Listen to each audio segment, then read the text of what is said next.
আসসালামু আলাইকুম গাইস, আপনারা কেমন আছেন? আশা করি সবাই ভালো আছেন। তো গাইস, আজকে আপনাদের এমন একটা ভিডিও দেখামু যেটা হইতেছে যে দাদির চরিত্রে একজন কথা কইতে পারে, মানে হবুহ দাদি। তো আমরা এখন তার কাছে যাবো আর তার মুখ থেকে কিছু কথা শুনবো। তো দাদি, কিবা আছাও? হ্যাঁ, ইনশাল্লাহ ভালো আছি।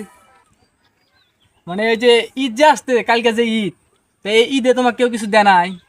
না, একজন এখান থাকে যায় দাদা কিছু কিনা দেয় নাই তো। আহারে, তো কালকে ঈদ, তাহলে তুমি মার্কেট মুরুট করো নাই, তাহলে কিবা দেখ কিবা করে কি হবো নি? ও বে ঘরে দেখো না পুরা থাকবো। আর 3-4 দিন ধরে অসুখ কিছু খাহারি না, তলা পেটে ফুল টুমটুমা হয়েছে। এখন কি অবধি থাকা লাগবো। আহারে, তাহলে তোমার ওই যে আর একটা যে নাতি আছে, ও কি টিয়া পয়সা দেয় না চিকিৎসা করবার নিকা? ও যাইলের কথা কইছি না, ও যাই যা খালি জাগায় বাজে ঘরে ফোন দিলে কি কয় না কয় আমি কিছু বুঝি না। আহা, তোমার কষ্ট দিয়ে আসলে খুব কষ্ট লাগলো। যাই হোক, তুমি অনেক কেন কথা কও। এটা হইতেছে যে কালকে ঈদ, তোমার অনুভূতি কি? আমার অনুভূতি হলো আমি ঘরের মধ্যে সারাদিন হইয়া থাকবো। বিকাল টাইমে বলে বাড়াইলাম না বাড়াইলাম, বুড়ি মানুষ কেউ কোনো এখানে নিয়েও যাব না। কি করবো, সারাদিন ঘরের মধ্যে থাকা লাগবো।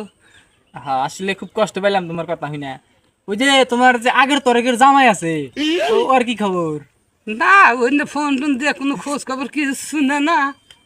আহা, সারাদিন ফোনে কিমান কয় আমি তো কিছু বুঝি না।